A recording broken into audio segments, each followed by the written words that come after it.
This is an art talk with Cesar Martinez, and my name is Gilberto Rocha.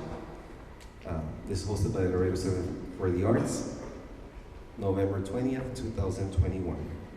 So good afternoon, everyone. Thank you all for being here. I'm personally very excited sitting here with you, Cesar. I have been a long admirer of your work since we met when we were both a lot younger. I was in my 20s. I got to meet Cesar and visit his studio at the Guadalupe Art Annex back in 1999 through Alex Rubio and Kathy Vargas. Yeah. And I feel so fortunate to be here. We all are.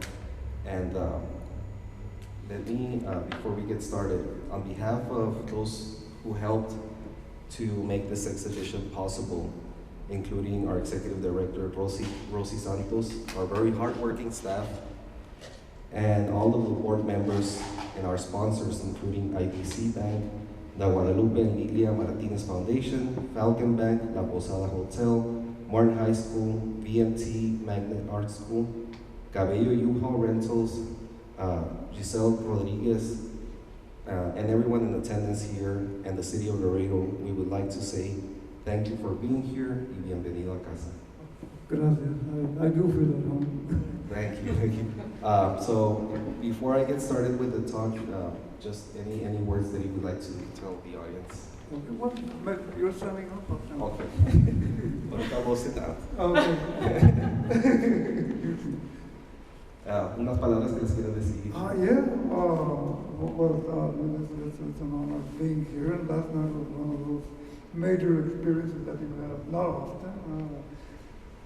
Never imagined that a mayor, from what I understand, a conservative one, would read a publication that has the word Chicano on it. And so it was, I think that is progress, and I was indeed honored by that. And I never thought I would ever get handed to me by any mayor, key to the city. So that was very important. Yeah. And make sure we don't forget.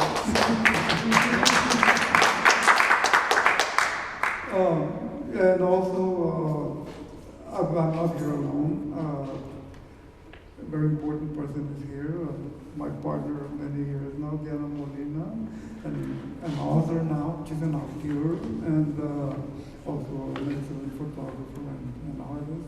And you probably all saw her hanging around there, taking pictures because that's her job. I said it just like she told me.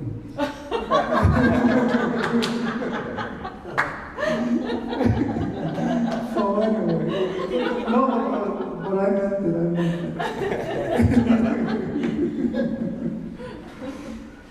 That's funny. So this talk, it's going to be divided into three components. The first part is going to be interviewing you, Okay. and the interview is going to be broken down into like the, I guess, like by the year since you were a kid, and then to where we are now. I did a bit of homework and I went through it, so Okay, I more or okay. less know what we're doing. Okay, good. So it was the introduction, a few words right now that I'm going to say about Cesar, the interview, and also a gallery walk so that the audience can have the chance to ask him anything, and we can maybe walk with you, talk about one of, or a few of your works, if possible. So, about the artist. Originally from Laredo, Texas, Cesar A. Martinez attended Raymond and Tirsa Martin High School. He studied art at Texas A&I University in Kingsville and got his Bachelor's of Science degree in all levels art education in 1968. He was drafted into the U.S. Army in 1969, and after serving in Korea, he was honorably discharged in 1971. Since then, he has lived and worked as a professional artist in San Antonio. His interest and involvement in the Chicano political movement since early 1970s led his work in the interest and involvement in the Chicano political movements in the Chicano and Mexican American cultural exploration and themes for which he is now well known. He has exhibited widely at the national and international level, including the Corocan Gallery of Art in Washington, the Brooklyn Museum of Art in New York, the Los Angeles Museum of Art in California, the Museum of Fine Arts in Houston, Texas, and the Museo de Arte Moderno in Mexico City, as well as the Laredo Center for the Arts. Twice now. Correct. I would like to let you know how fortunate we are, and I feel that the audience does the same. And so let's just get started. You want to take a seat? So, Cesar, you were born in Laredo, 1944. How was it growing up in Laredo? Well, very different from what it is now. A totally different era, and I guess I'm like most at that age, when you're young, you just take things for granted. They are what they are. You don't know if you're poor or rich or not. You just are. In my case, I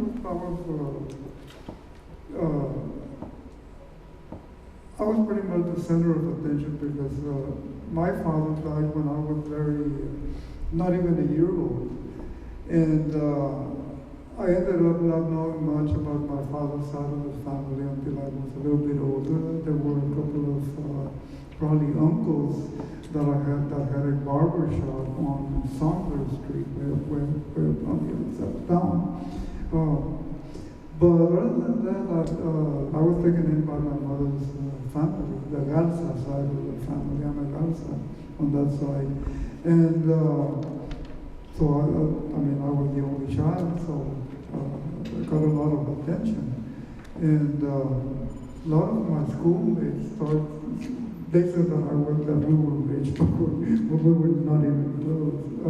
It's just that they saw that I had some very nice things when I was growing up, and they did it. But I was very good at sharing stuff. I remember that I was there was a small group of young boys that I hung out with and from the neighborhood, and I ended up being the gun runner, the gun dealer, because I had BB guns and toy guns, and we of course played cowboys and not Indians. We called Native Americans Indians at that time, and I grew up with that, so sometimes I slip up and I still say American Indian, they're not Indians. One time when Diana traveled to San Antonio to Sydney, on the way she found some kind of shop along the way. I think it must have been in Fort Sutton. And she bought me this very nice blanket. And she said, this is a Native American blanket or Indian blanket. We thought it was very nice. But then at some point I looked at the label and I told her, guess what? This thing you bought for me really is an Indian blanket. Made in India. So I think Native Americans might be farming out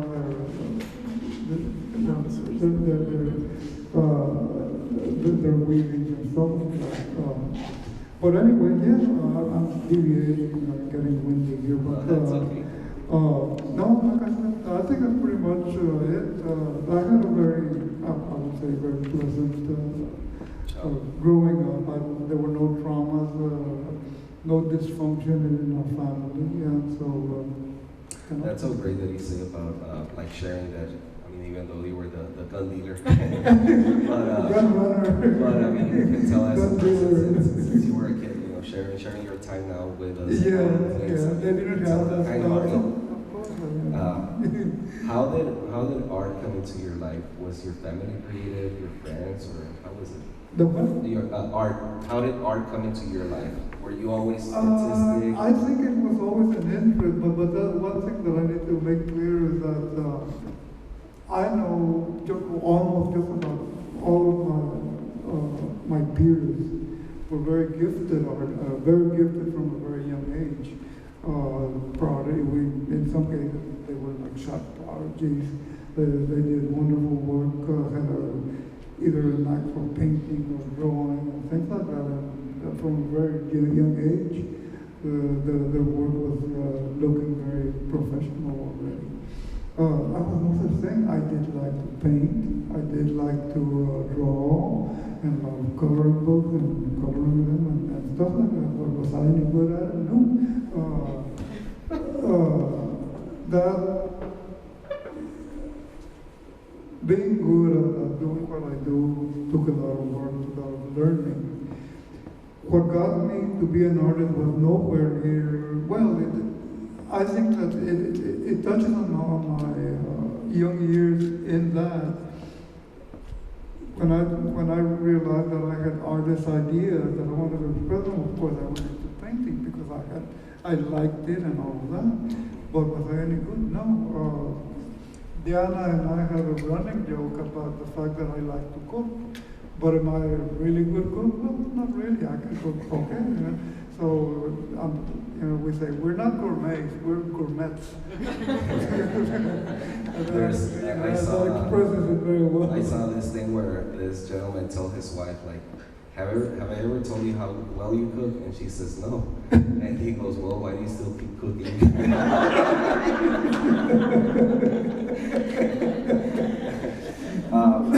So when was the time? Because I mean, I think as when you're young and there's that sort of decision where either you're gonna be, what you're gonna do in life. Was there a certain point that you recall, what, I do want to be an artist, or did you ever make that sort of decision, or it just gradually turned into that? I did want to be an artist of sorts, a performance artist, so to speak. I wanted to be a bullfighter. Torero had been here on the border.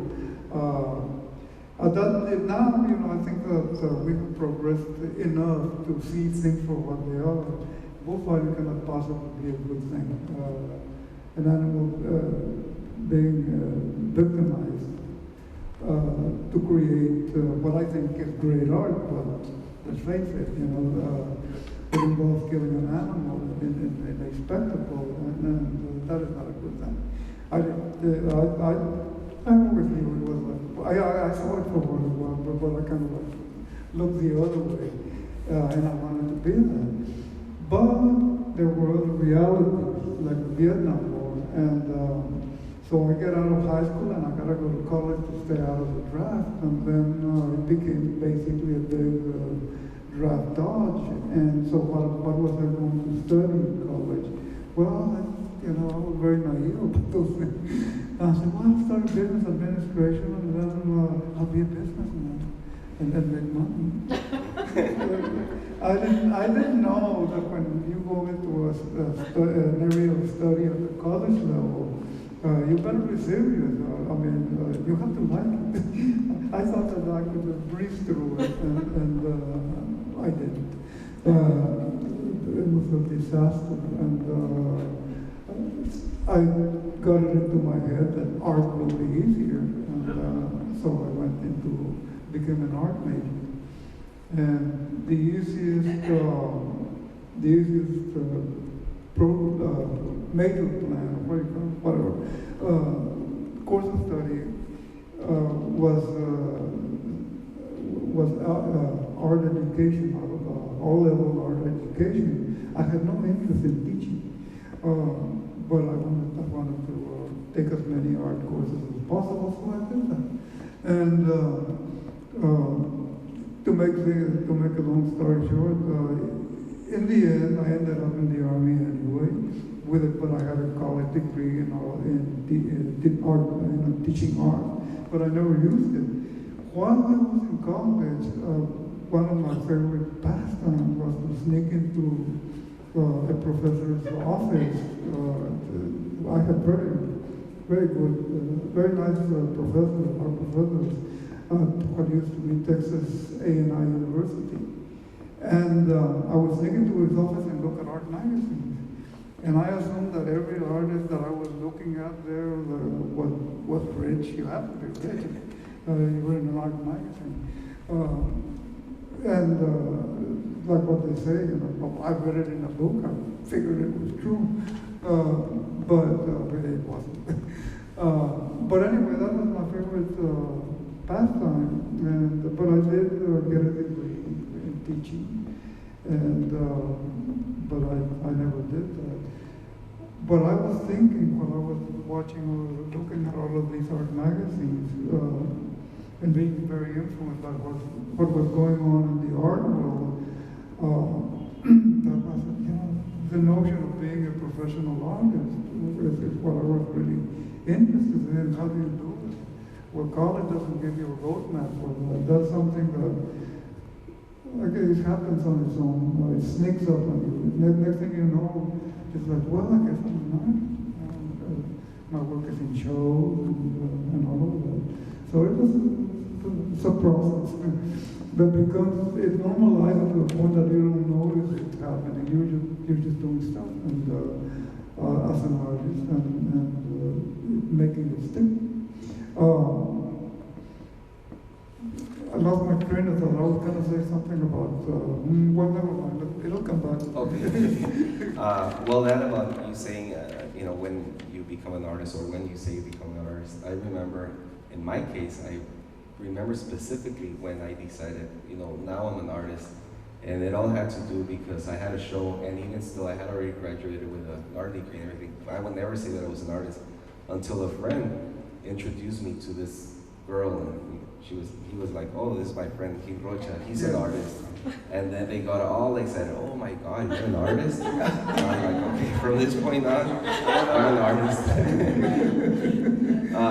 What would you recommend to our young audience, or people that will be watching this later, our young audience? I teach in high school, and so a lot of times they ask me, sir, is an art degree really necessary? And like you say, it doesn't guarantee anything. But is there any word of wisdom that you would tell them that could help them to become? I'd like to go back. I remember where I was going with it, but that was very, very brief. The moment not the moment, but the time frame in which I sort of started going into art as a professional level is when I realized that I had some ideas that I thought were pretty good, and time has proven that they were good ideas. But I was doing a lot of photography at that time, in the early 70s, early through mid 70s, I was doing a lot of photography. That's an entire story in itself, so I'm not going to go into that. But I did well with photography. In relation to what I was into, the Chicano political movement, documenting what was going on, contributing photographs to cultural publication, movement publications. And so that's what I was doing. But I was also starting to get ideas that would be expressed better in painting and drawing and stuff like that. So that's when I started to move into that, into what I do now. But as far as your question, what do you tell a young artist?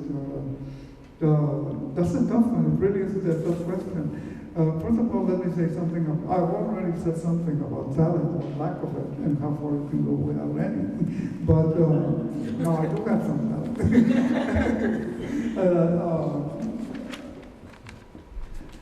I think that, like I said, there is no roadmap. But what I've noticed over so many years is that really, really talented young children and young men and women are a dime a dozen. And how many do you see exhibiting in museums and shows and things like that have some kind of relevance? Well, you don't see too many of those. Most never get beyond that. So art really is, ideas count for a lot. They're very important. And without ideas, you're making beautiful paintings of whatever. But if they don't have anything to say other than I am a beautiful painting, in the art world, that is pretty much ignored. there are certain types of art in which the technique itself is important, but that's an entirely different area and very complex. Suffice it to say that when naive people see a painting by Willem de Kooning, they say, well, my 14-year-old daughter can do that. No, not as simple as that. These are very formal creations that have structure and an idea behind it, and not everybody can do it.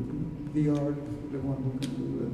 So no, it's tough, and like I said, gotta have ideas. But not just ideas. I have to say that in my case, I was hungry for what I wanted to do. I wanted to be able to express my ideas in a way that would be noticed and be relevant, above all, relevance. And so that's what got me to where I am. But it took a lot of hard work. I still, to this day, I still struggle technically with everything I do. And I have to do a lot of repainting. But that's it. I do it. I have the discipline to do it. Sí, tienes que ser terco, ¿no? I guess it's it. You have to be stubborn, but yeah, you're right. Like believe in this, and there's no roadmap. No, that's all. One of the things that I tell my students is also,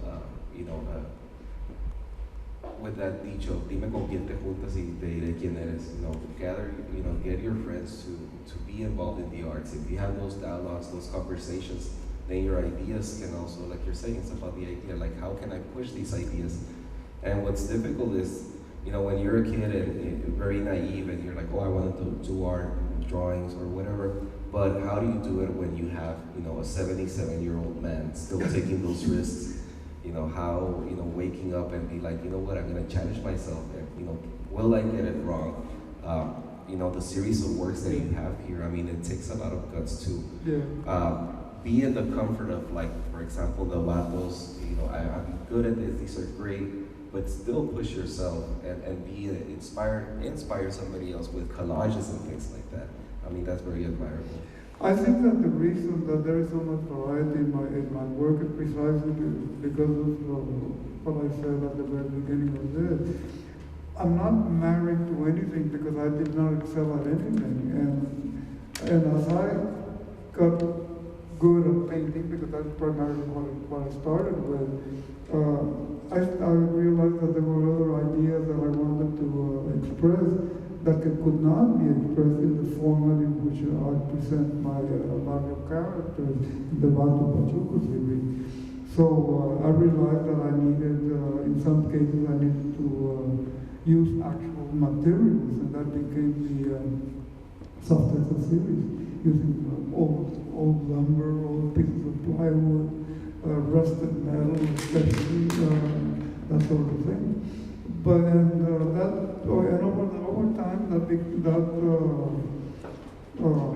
that happened in different ways. Something initiates something and it becomes their idea.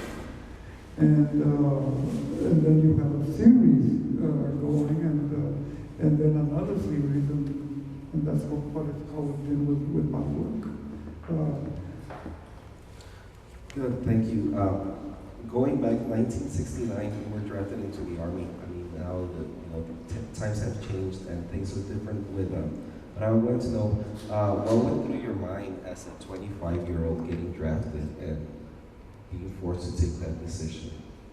Well, I wish I could tell you that I was very politically cool and anti-war and all of that. I was anti-war, but I was not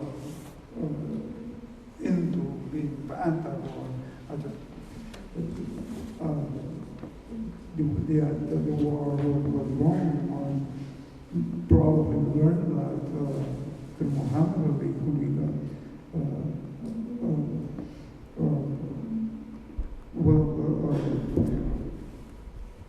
hit on the hand for not wanting to go into the army. But it was wrong for the reasons he said, and many others said the same thing. No Vietnamese did anything to me.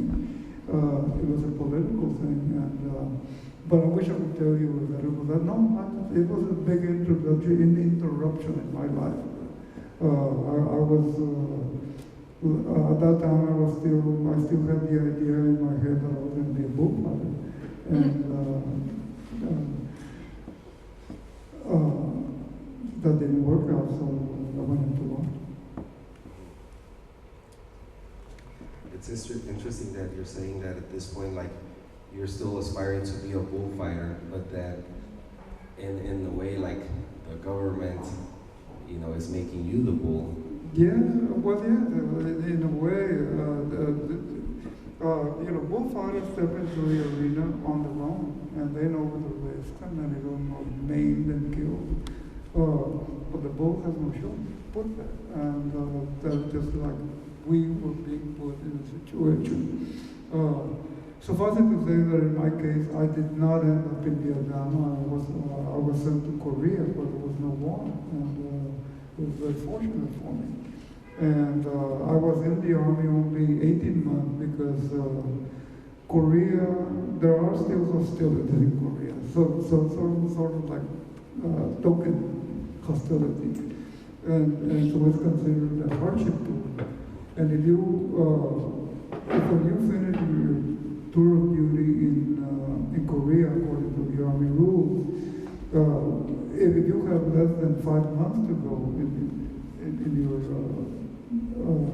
your stint, you get to go home. So what I did is I extended my time in Korea so I could qualify. So when my 18 months were over in Korea, I went home, and that was it. And by then, when you came back, were you already living in San Antonio, or were you still living in Laredo? Why did you decide to stay in San Antonio? Now, my friends in college were activists in the Chicano movement. In the time that I was in the army, they graduated from college and they gravitated to San Antonio. Because San Antonio is a very centralized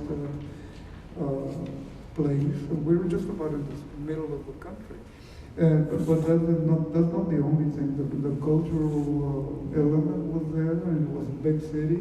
And so they gravitated to San Antonio. It was a very good base of operations. When I got out of the army, I went to visit with them, and then I stayed there. And then next thing you know, I got drawn into it, in spite of the fact that I had other ideas, but I became politicized about those things. And next thing you know, I was quite involved.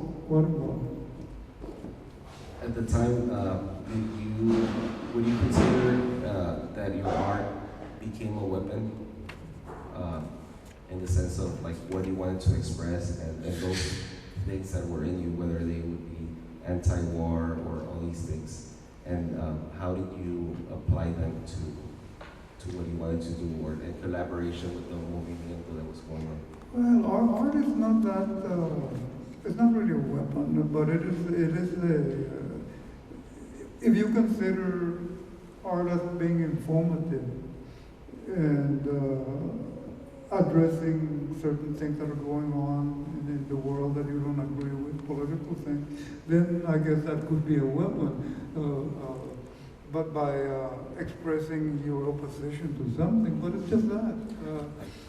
And the real arena for that is the political arena, and as citizens, the minimum we can do is vote. It counts, and it is very unfortunate that our people don't go to the vote. I mean, we have the numbers. We would rule if all of us voted. And we keep hearing about the sleeping giant. Well, I have to tell you this, but the sleeping giant is a stereotypical Mexican taking a siesta with his head. That's us, unfortunately, politically, in terms of voting, participating in the system. And like I said, we got the numbers, but as a people, we don't vote. Yeah, I think you're right. I mean, when or stating it like that, like I said, like a weapon. Yeah, maybe it is not if you're being informative, if you've done your research and just waking up that sleeping giant. I guess the person who would be sort of being then in disadvantage would see that as a weapon that wants to like stop, Yeah. stop us, whoever's Yeah. involved.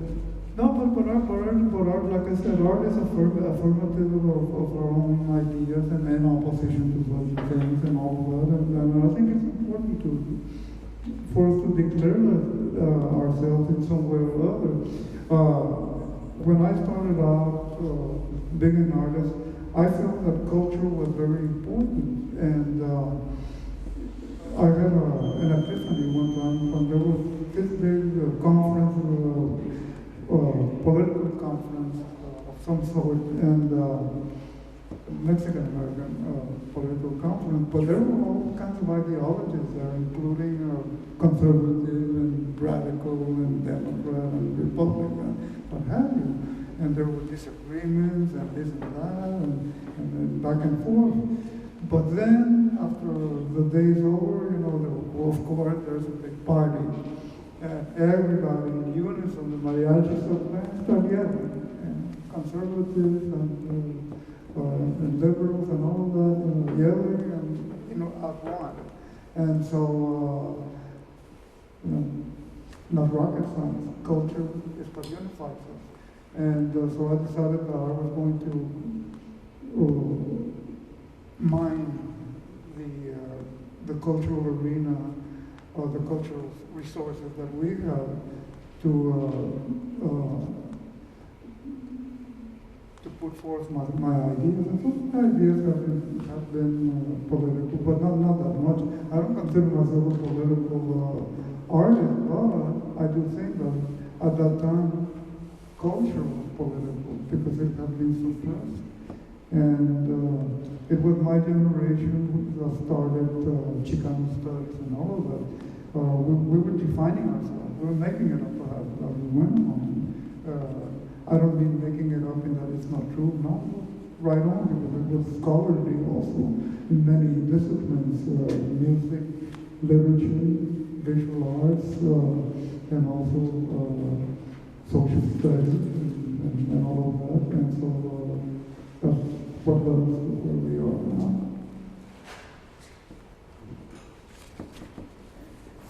I mean, the questions that I had coming forward, like you've already answered some of them, of like how you got involved in the Chicano art movement, and with the experience in joining the army. But like you're saying with the oppression, I'm gonna state a few things so that I can frame the next question. Okay. And so the Chicano art movement is happening like in the 60s, 70s. But before that, I mean, the imagery that comes, that all these artists are using are coming from the Revolución Mexicana with Emiliano Zapata, Pancho Villa. We have like the Pachucos, and then, the Zoot Suit riots that happened. And also, I guess, with the National Farm Workers and Cesar Chavez. But all these, is there anything else aside from these things, which I see, and these are just my personal opinion, that I see a lot of the imagery coming from these major events. Is there anything else that kind of led into the formation, aside from what you're saying, that we wanted to identify ourselves? Mm-hmm. What other things do you think played a major role in saying, like, now it's the time that we do? Well, sometimes we go contrary to the current, but when you mentioned like images from the Mexican Revolution and all of that, to that you can add the Virgen de Guadalupe, pyramids, Aztecs, and that sort of thing. And I said to myself many times, I'm never going to do that because everybody's doing it. And probably the best story that I can tell you in that regard is that where the Virgen de Guadalupe is concerned, I said, I'm never going to do a Virgen de Guadalupe. And then it was like, oh, wait a minute, I had an idea. And it's the piece I'm using here, the Mona Lupe.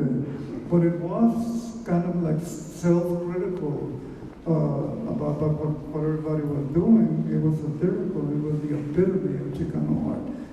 A mixture of European art and our own Virgen de Guadalupe and our own culture.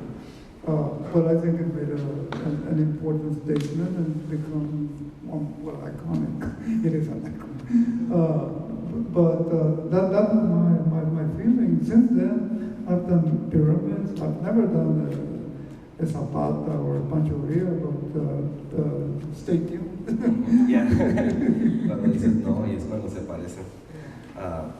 So now, 2021, what drives you to continue with working with the series of patos? Like I've been personally in love with that painting, and there's a lot of controversy with the hombre que le gusta las mujeres. I mean, I thought it was, when I first saw it, honestly, I still think about that painting because it's so contradicting with those girls, like, those that su tendenda Virgen de Guadalupe. And so, what, when you get up, like, what drives you to continue the series? Well, to continue that, the reason that I continue that series has a lot to do with what I said at the very beginning. I'm not that great, and since I started that series, I have there have been many shifts in the way that I present these characters, and they have become more naturalistic. At first, they were more cartoonish, but they were very true to the character that I wanted to express. But just when was it, last week I was in Houston, and I was part of a conversation at the Museum of Fine Arts in Houston with Vincent Valdez, and now he's talented, brilliant. But we were talking about these things, and because our work is in the collection of the Museum of Fine Arts, but the piece of it that they have by me really dated. And so I had to tiptoe about what I said about it, but I did say that my work has been evolving all these years. And it might surprise you that I was always afraid of drawing, because drawing is supposed to be precise. And I was afraid of it. And I had some friends, artist friends, really great at it. Luis Jimenez was a very good friend, and Luis Jimenez could draw. And sometimes when he was in San Antonio, he would visit, and he would see these very rough things that I had drawn on newsprint, which is very bad paper for anything, except drawing and the control. And he would say, well, you should put these on good paper, because they're pretty good, like if you do them in that sense, as opposed to carelessly, because they're just preparatory stuff. And for doing good paper, well, good paper is another problem, because a sheet of expensive paper is very intimidating, and you don't want to mess it up. But anyway, suffice it to say that it was not until about 3 years ago that I decided to get over my fear of drawing. And I started drawing, and you see an example of that in this show. But I decided that I was going to not be satisfied with anything other than something that I thought was good. And I did a lot of drawing that I thought were very good. But then when I really started looking at it, I would see that one side of the face is fat, the other side is kind of like skinny and things like that. Wait a minute, one ear is higher than the other, and that sort of thing. And so I started using, I bought calipers, which is so you can compare as you're drawing, and if you draw well, you erase, and then you correct, and so on and so forth. And I'm amazed at how fluid the drawings I'm doing, that I accent look. But they didn't start like that. There was a process of refinement, and I'm satisfied with that. There's a lot of ideas about drawing that I think are wrong. People think that if you, like for example, you take a picture of something and you project it and then you trace it. Is it wrong? Is it the artist cheating? Well, no. Drawing. You get there any way you want. And I think the old masters like Michelangelo would have used a projector if they had that.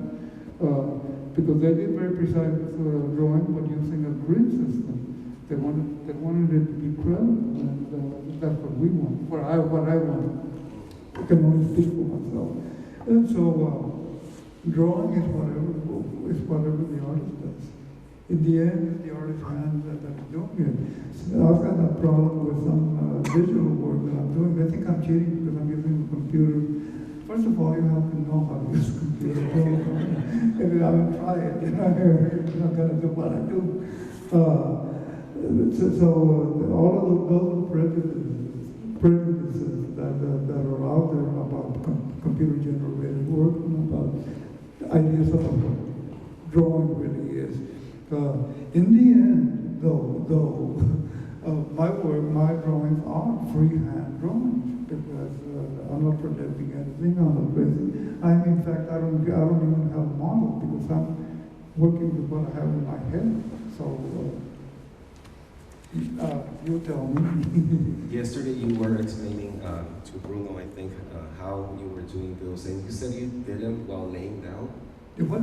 That you said did I hear you wrong? That you said you were laying down, or you usually are laying down when you're doing them? The actual making of the drawings. Are you sitting or? Yeah, okay, yeah. No, because I mentioned it. It used to be that I go to bed at night and I read a magazine, usually reading something like from the New Yorker because it's beautifully written, and go to sleep. Not because it bored me, but because it's time to go to bed, and that's a good way to go into the night. But sometimes I wake up like at 2 in the morning and I cannot sleep, and I cannot sleep, and I cannot sleep. And so I decided to start drawing instead of reading. And first I had sketchbooks, and I use mechanical pencils because I don't like having to be sharpening pencils. So you have different size leads, some are very fine, some are really bit wider. And so I had everything on hand. And next thing you know, my bed is covered with all kinds of mechanical pencils and calipers, compasses. You have your studio in your bed. And I'm very inventive as far as finding solutions to things. I needed a drawing pad, so I cannibalized a clipboard, and I made a bigger one, and then put the clip on the bigger one, a piece of plywood. That was exactly the size that I needed, and so I clip on my piece of paper, and by the way, it is drawing paper, so it no longer intimidates me. And that's how I could draw. I'm in bed, and I'm drawing. But that is how I do. I can also draw sitting down.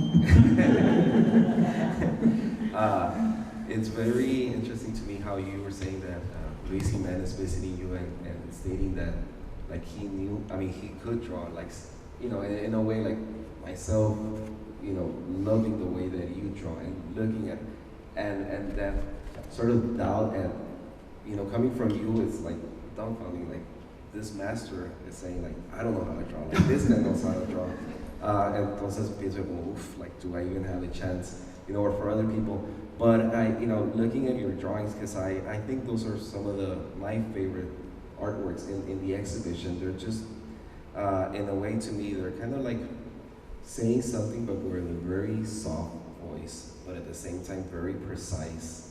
And like you're saying, you're using the scalper, but aside from whatever instruments or any way that you do these, what you say with them is what really matters. And the thing is that, we all see these artworks and the vatos. Well, I'm talking specifically about the vatos. That we see them and they're very familiar. But last night, they all came out when after the center, after the exhibition, going to the bars, I was like, ahí está mato, ahí está otro vato. Just the face. And the thing is, seeing the face structure or seeing like, the women also, just the beauty in them, and being at a bar outside of like the natural lighting where you have those green lights or red lights hitting the face. It's just beautiful seeing. Yeah, I've become a student of the human face, not so much the anatomy, but the human face. And I see a lot of mostly news programs where people being interviewed, talking directly at you. And you see these people that are looking right at you directly, but the nose is going that way. Or you can see one ear, but the other one is kind of like off, or one ear is like this, and the other one is like this. Ya no voy a querer que me mires. Ya no me mires. So you become conscious of all of those things, and you realize that what nature wants to do, what nature goes for, is symmetry. But it rarely gets it right, and neither do I. So that's what humanizes what I do. Usually when I started painting, what I project on the canvas is a drawing that I had worked on, and it's going to be very symmetrical. But I already know that once I start painting, the painter takes over, the paint takes over, and eye starts moving, and ears start going down. And it's okay, because that's what humanizes the whole process. So you can flow. You use the natural tendency to try and make something that rings true.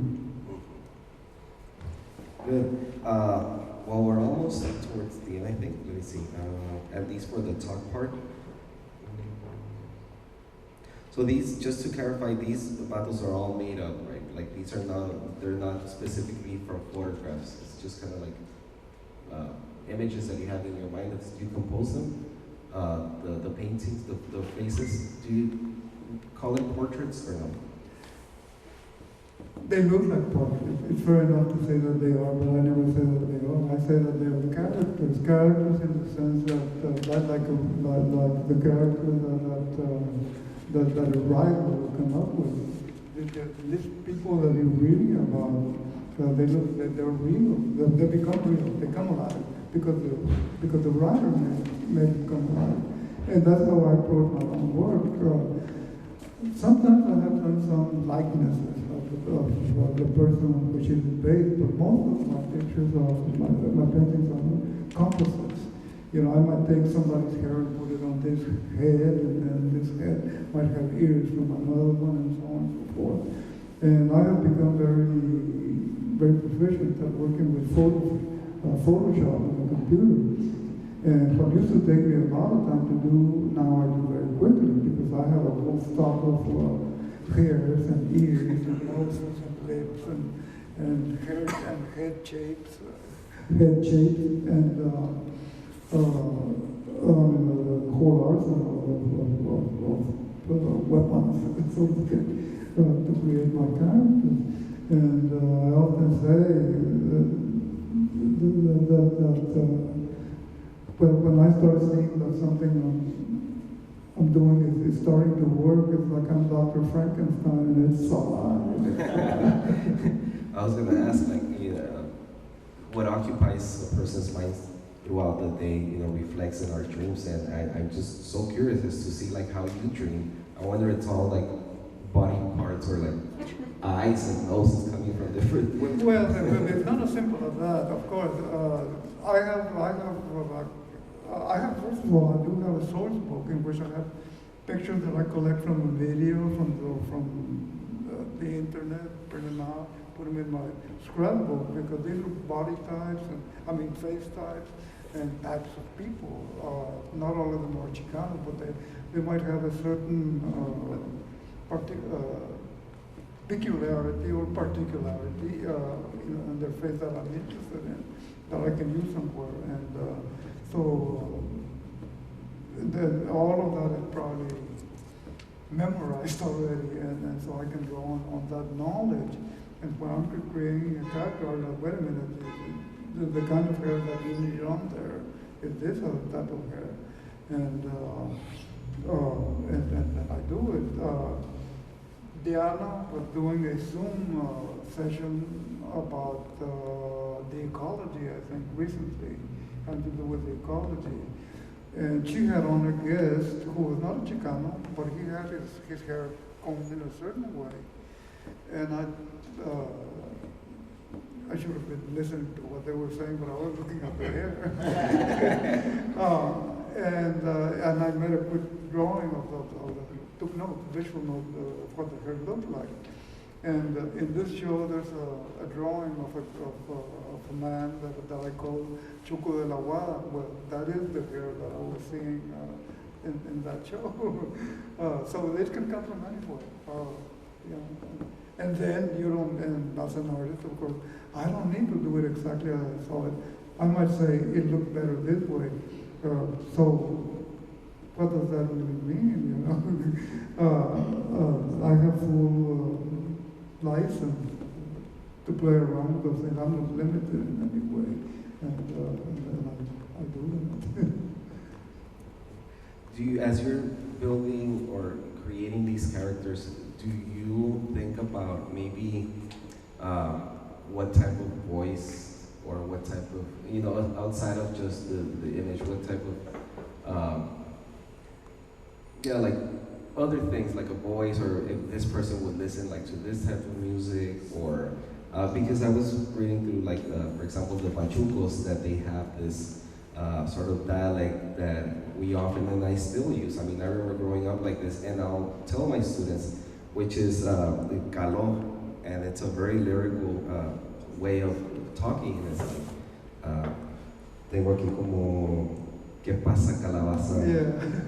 Ya sábanas pa' que te acobijas, and things like that. Are those something things that you also think about as you're building como el Chuco de la Guada? Because I grew up in Guadalupe, and so we would talk like that, like ese, and all those things. I think that in my case, that there was some of that, but not so much. So I never affected a barrio way of talking, so I really can't say that it applies to me.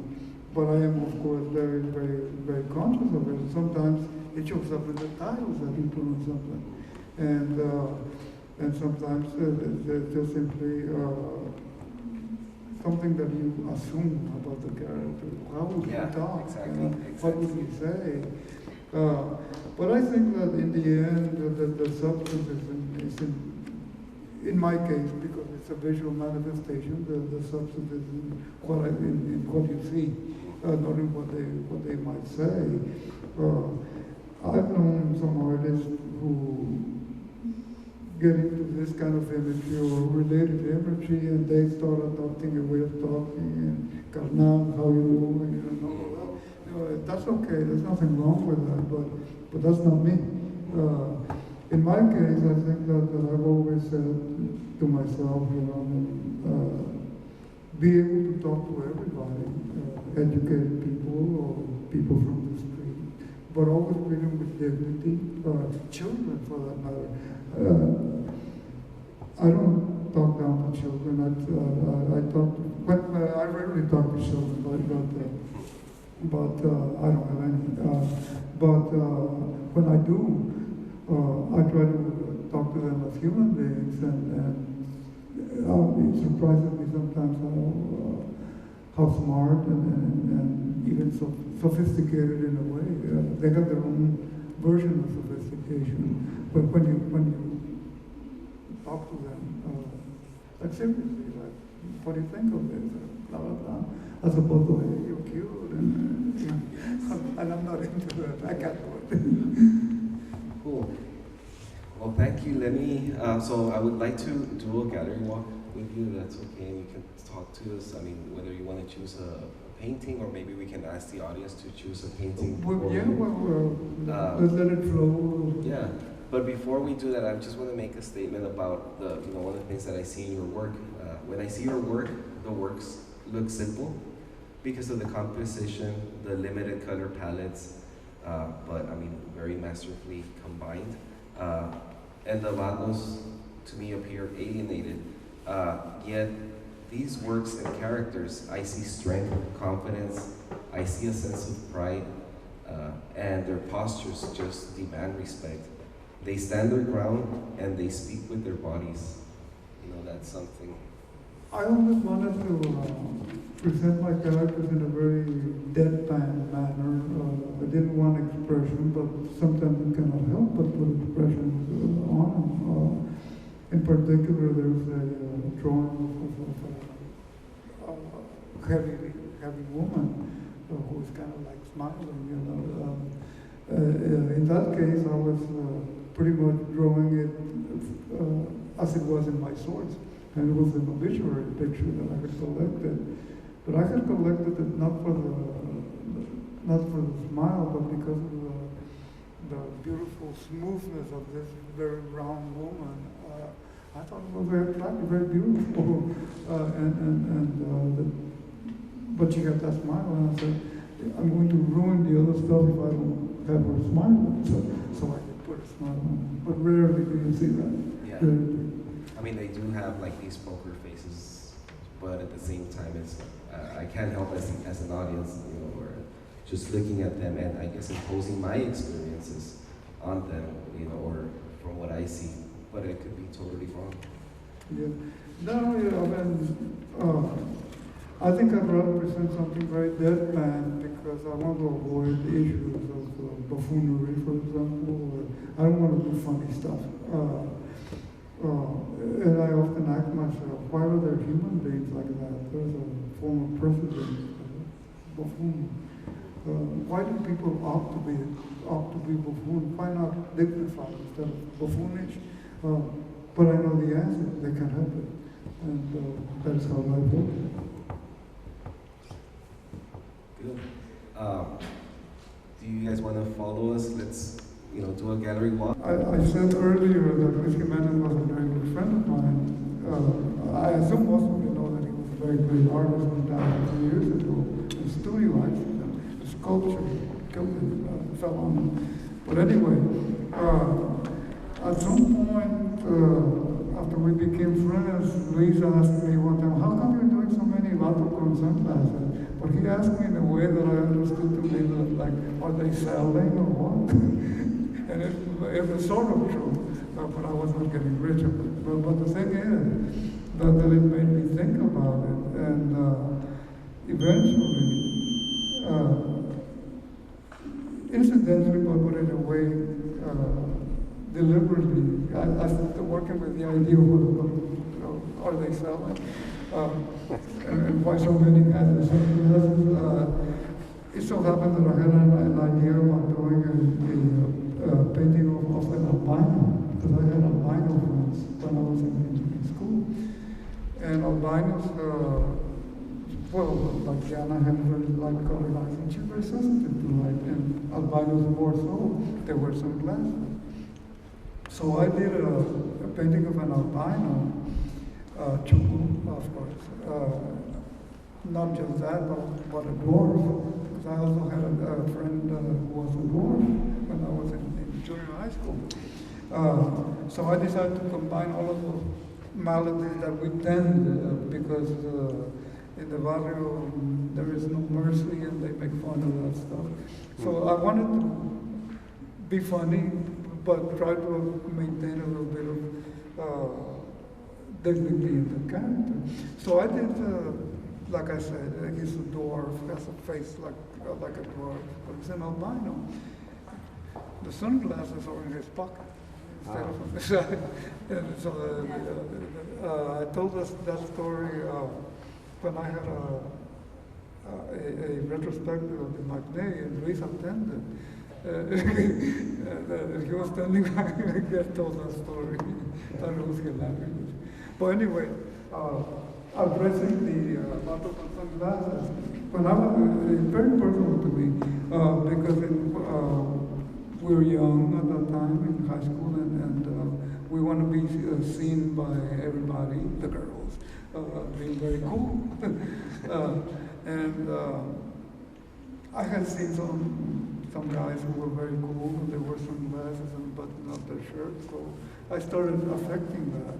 And since then, since I started the series, yes, indeed, there have been many battles with sunglasses, but what I also find is that it's very elusive character that I really want. And I feel like many don't really do justice to what I really want. In this show, there is one very recent one where I think I'm finally nailing it. And it is that painting that is over there. I start playing with the sunglasses, the way the sun hit him, the way it shines, and in some cases people would say, I can see his eyes there. Yeah? And in some cases it was intentional. I did sort of have eyes in there, but you could barely see them. In some cases it seemed that the reflections seem to create an eye in there in the mind of the viewer. But in some cases and this is true of this painting. You can barely see some reflection, but they're very mysterious, very deep, and I think that starts expressing something else entirely. So all of these are devices, and the way that the church is painting, all of those the creases on the shirts. I mean, most of the time, I mean, I don't see that for real. But you know that cloth has wrinkles, so I play with wrinkles. I put wrinkles where maybe they wouldn't be, and that creates movement, makes it interesting. There are devices. Something that I always say about chucos is my pachucos look more like pachucos than pachucos themselves. and I've said the same thing about, I rarely do portraits, but I did one time, and the guy who wanted a portrait was a good friend of mine, and he became a good model for certain paintings. He is in that section the guy with the pink and black shirt. That looks like him. But when I was painting, but he had very distinctive ears, but you could hardly see them if you're looking at him directly. You can see the lobes sticking out in the top, but not the ear itself. So once I took a picture of him, I put it in the computer, and but I also took pictures of him where you slightly at an angle where you could see the ear, and then I put those ears on him. And it looked like him, but you could see his ears, and he didn't notice. So I told him, but I told him what I just told him. I said, "You kind of look more like you than you," but he was very satisfied. So it's the same with the buckle and sunglasses. The influence of the drawing that I'm doing is showing more and more, and that is deliberate. You see a lot of facial features and things like that, and that's the influence of the drawing that I'm doing now. They're taking on more the character of a drawing, and I wanted to. And that is the latest shift in the way that I present that theory. You know, so the gift to all of it. I don't think I need one. I think the gift to all of us of these is that each of us brings our own experience in the reaction. And so when I see the sunglasses, I remember the first confrontation that authority would have with pachucos. Yeah. And that was, take off those glasses so I can see, I can see your eyes. Yeah. As if they could tell whether you were up to good or no good based upon that. But that's the first confrontation. Why do they have to wear sunglasses? Yeah. Why do they wear them indoors? Why do, and you see other people wearing them indoors all the time, and they don't get, accosted. But like for me, that was one of the first takes, is that's their fortress of solitude to some extent. That's their, and again, that's just from my experience. Yeah, but no, you're absolutely right. And I know that in my own case, sometimes I was actually hiding behind sunglasses. Right. Yeah. But like in my field, they always say, when you go into the checkpoint, take the sunglasses off, so you don't make the migra suspicious, right? Diana will tell you, I do this. When we're driving from El Paso and get to the checkpoint, I take off my cap and I say, they respect both men. they don't mess with each other. Yeah. You'll see me next week. And I think that we're asking questions, but I think everybody brings their own personal experience to this, and this was just the height of cool. It was the height of cool. It was they had their code, and once you understood their code, you got along with them okay. But if you didn't understand their code. Yeah, no, thank you for saying that, because it's expressing what I was trying to express. It was a cool thing, I guess. it had to do with school. And it had to do with respect too. Yeah. And that's what, with between men, that's always the most essential element is Yeah. let's respect each other. Yeah. More generally, one thing that we can say about Pachucos and the way they dressed, it was a kind of like, because they were hipsters of their own time. It was being cool. And there was no book. All that art transmitted person-to-person contact. There wasn't stuff out there for people to mimic. Yeah. It just got handed down from brother to neighbor to have you guys neighborhood. seen also that this sort of became like a fashion, and I think it's in Japan, that they follow like the lowrider culture with, you know, the whole stuff. It's subcultures, Yes. and sometimes people say, just because everybody dresses more or less the same, people, well, they're stereotyped. No. Stereotype is usually somebody from the outside decides that you're a stereotype, and that is very wrong and very harmful. And once somebody says you're a stereotype, you have to deal with it, and it's very unfair, I think. Stereotypes are unfair.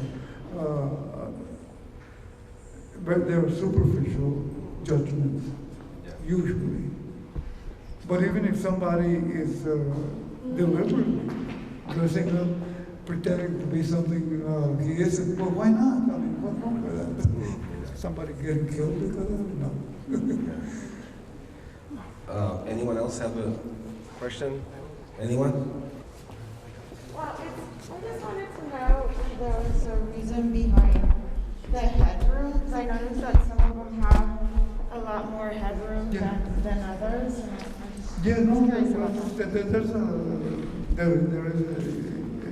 varied answer to that. It has to do with, first of all, my own aesthetic. I like sparseness, empty spaces, because I think that they can be expressive, but it also has to do with one particular influence, and that is the work of Giacometti, the sculptor who used to do these skinny figures, but he also did a lot of drawings that expressed at many levels different kinds of. He was a wonderful draftsman and a wonderful painter. And but anyway, getting back to your question, it has to do with the sculptures, not with the drawings or paintings. I always felt that those sculptures, just tend to sort of like my paintings. No expression of nothing, but being expressive. But I always felt that they had around them an atmosphere. In some cases, they're walking, but very stationary in the way they present, and I feel like they're carrying an atmosphere, and that translates into the spacing. And I vary that because sometimes. Well, I don't know if there's even a reason. It's instinctual. I say to myself, this guy has to be very small in the camera. This one has to cover up more. But yes, I do like space in it. It has to do also with the fact that I was very much influenced by color-filled painting, like Mark Roscoe or Kenneth Nolan.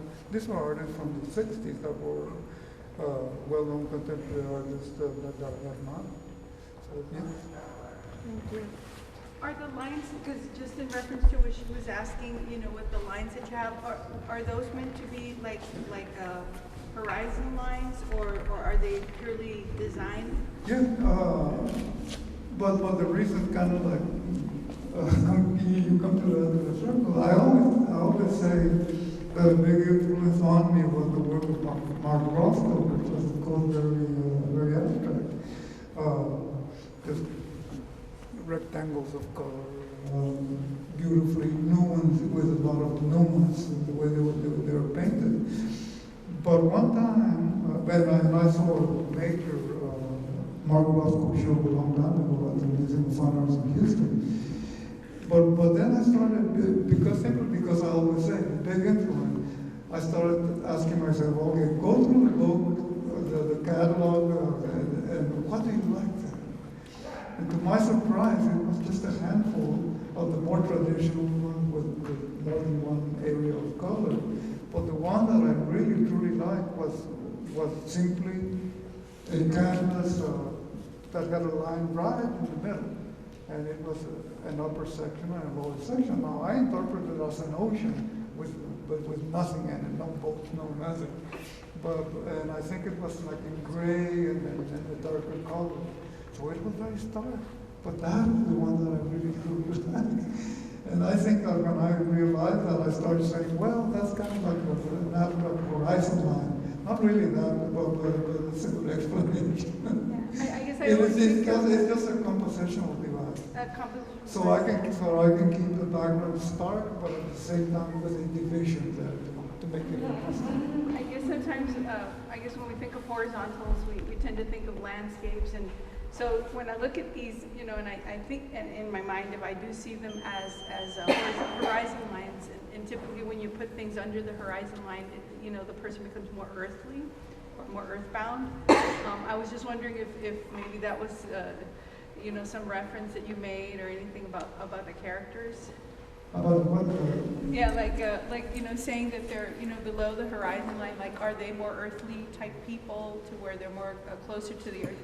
Just, I guess typically, like, when you put figures underneath the horizon line, like, if I think of them as a horizon line, like, are they more earthly? Is that maybe an intent or No, subconscious one? I don't know. Not really. All of that stuff is also yet probably more instinctual than anything. That's what feels Just with that, what right? feels right. Yeah. Going back to what I was saying about the painting in the museum in Houston that is very dated, I also told the curator, who was kind of like a model in the conversation, and she wanted, I told her that there had been a previous version that I overpainted. And she wanted to know if I had a picture of it, and I did, but I didn't have the publication that I published it. And she saw that, and she saw that it was the same thing, but totally different painted. Different. Everything was different, colors. Why did I keep on changing that? Because it didn't feel like it. And what I ended up with was something that I didn't remember. And I was kind of like only seeing images that had come out in books about the collection. But when I finally, after so many years, I was actually in front of the painting, I was a little bit surprised at how textured it was. There is no single painting here that is as textured as that painting. And so that was satisfying in the end. There was textured face, there was surrounding color. Even though I was a little bit, I actually do wish that the museum would have a more recent version of what I'm doing, but I don't want to too uncomfortable with what they have, even though it is pretty good. Impressive. How is your aging Chicano, how is it coming into your work? More and more. I've been doing, I've been asked about that. But one particular instance is that the person who handled my work prefers the younger guys. And Because they sell. probably. Yeah, well, it's a gallery. It's their business, right? Yeah. But I, because I am aging, have become more interested in the older chucos, what we call the veteranos, and you see some one or two examples in the drawings. And what do you call them? What? ¿Cómo se dice? How did you say? Veteranos. Veteranos. Yeah. It's an older Because they're older, not because they're Veteranos. Okay, got it. Veteranos. Yeah, they're not military veterans, they're the older guys, the older Pachuco, Chauri, and stuff Yeah, like yeah. that. And so I became very interested in that because I had become very, not so much influenced as picked by somebody who was doing great stuff about that long time ago. It's unfortunate that the artist I'm referring to never did more of those because he could do these old Chauli, Pachucos, so easily and so incredibly. And I'm talking here about Jose Montoya, who died fairly recently, a big influence on me. And it made me think, I understand, I understand what he's doing, but I also know and understand the source of what he's doing. I've seen those guys. I grew up with them. And so eventually I started to do my worship. But Jose was amazing, and I feel like I owe him a great debt. But something that I always do is I acknowledge my sources. And there's one particular image that he did. It's a small etching of a pachuco, sort of like very direct. And he's got a sport coat and a plaid shirt that came from there. And he's wearing sunglasses, but he's wearing a hat. And so far I haven't done hats. I'd rather not for any reason other than I prefer no hat. But we all get to where we are because we have influences, and I think I've already quoted or cited a whole bunch of things. Everything from abstract art to Jose Montoya, Mark Roscoe, Karen Nolan, so it's a synthesis of all of those things. But yeah, in my own case, right now, I'm liking the character of the older guy, the lines in the face and all of that. I was wondering about the other images that you have where you're using the found materials. I remember I used to work at the Mexican Fine Arts Center Museum in Chicago, but now it's like the National Museum of Mexican Art. And I remember seeing some of your pieces that were very similar to those. So and I'm so curious because they were so different. And I was wondering if you could maybe explain a little bit about them. It's what it has to do with what I said earlier about finding a reason to do it as present in the area that I'm from. And wanted to do stuff outside the South Central. And it started with corrugated metal. Corrugated metal is used in something for fencing, for roofing, for many things. Sometimes it's rusted, which is, as far as I'm concerned, better. But that's what we replaced it with something like that. This time his words conveyed the images. Standing in the gym of his youth, the artist told a simple story. He reflected on his daily trek from home to school. Part of the navigation was crossing El Arroyo Zacate. I closed my eyes while he talked of stepping on stones. In that brief recollection, he invoked memories from my childhood. Aventuras con mi hermano y mis amigos, after-school explorations to the creek, pushing back carrizo and avoiding mossy rocks, each trip a different voyage across babbling water. Today was a day of fanfare. La banda del ánimo in the morning, el mariachi de los tigres in the evening, las tigerettes and cheerleaders, smiles in a sea of red. On the border, the cliches don't apply. In Laredo, you can come back home because this is not a place but a state of mind, a city that is ready to embrace you tightly and feed you, and even add a proclamation and a key to the city. His paintings evoke both exploration and identification. The crowd is a mix of youth and camaradas. Artists show up to pay homage. There is the face of a vato from La Guada and another from El Tronpe. I am a vato from La Catorce. And today, Cesar A. Martinez affirms a frontera truth. Art is a stepping stone.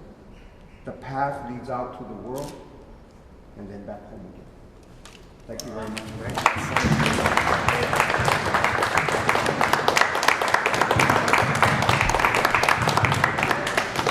Art begets art.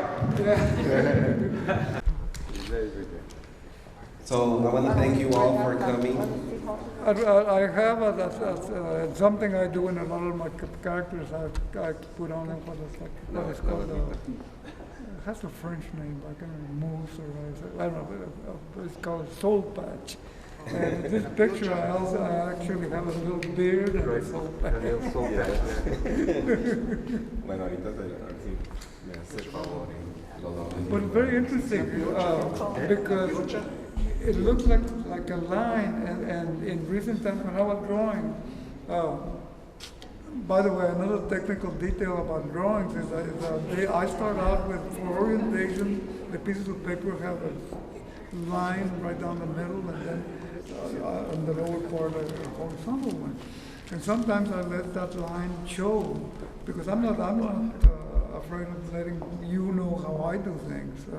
Oh, he's cheating. Yeah, well, no, it's part of how I work, and I want you to know that I don't want to hide it.